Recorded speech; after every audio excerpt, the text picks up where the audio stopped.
essence of this pose of Sama-stitihi. So there's the essence of this going through your entire practice. So sometimes you might wonder, oh, why do I have to stand here for so long, just standing? But if you start to bring it all inwards, you're going to feel all these different, nothing really moves from the outside, but all these little things move on the inside. And it's going to help you to understand what has to happen in all the poses. Once you get, it's actually quite incredible, because once you get this very deep understanding of this very sort of simple pose, you understand everything else to come. And this is why we spend so much time on the beginning of the practice. You'll see this week we're going to spend a lot of time on chaturanga, upward dog, downward dog, Virabhadrasana A, and these things that you learned many years ago in your very first yoga class. And in fact, if you get these very, very deeply, you're going to understand how to do the most complicated positions. Okay, so one of the things is understanding the movement of the pelvis. Where is the pelvis in space?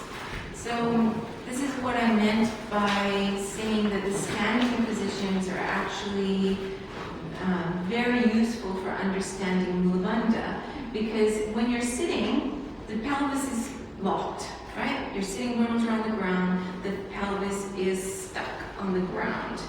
Whereas up in the air here, you don't know where your pelvis is in space.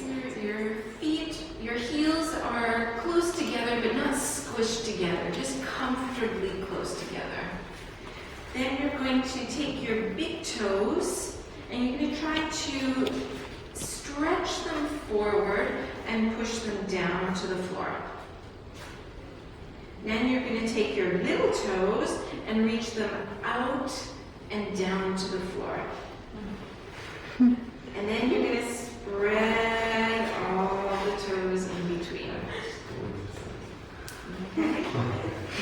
So you have a nice broad standing base. Remember what Gerald said, that your foundation. So this is our foundation. Our feet are our foundation of everything else. So now you're going to feel the tops of the shin bones, and we'll work in partners after, but the tops of the shin bones just below the knees, this area right here, you're going to feel like this is going forward. Do you feel what happens? Should engage a little bit the shin muscles. Okay, then you're going to bring the thighs, you're going to take your fingers on the mid-thighs, and then you're going to lift them up, and you're going to connect to this, you can kind of hook the hip bones, and you're going to keep lifting that up, and it's going to connect to the low ribs. And then the low ribs are connecting to that. So do you feel this firming in here? Okay. Then you're going to bring your hands so the thumbs are on the upper buttocks. You don't lose anything we've talked about though. And then this is going to slide down towards the floor, not tucking under. So it should be completely relaxed in this area. Then you're going to take your sternum, but remember the low ribs are still connected to the hip bones. You're going to raise your sternum up. Low back ribs are raising up like you're getting a longer waist. Okay?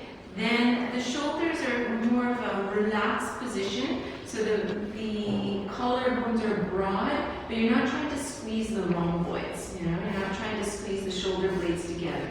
It's a little more natural. Let the arms come down to the sides, and then see what's happening in the feet. See if you can, and if you need to, you close your eyes. See if you can have the weight feel like it's fluctuating slightly, but it's in all four corners of the feet.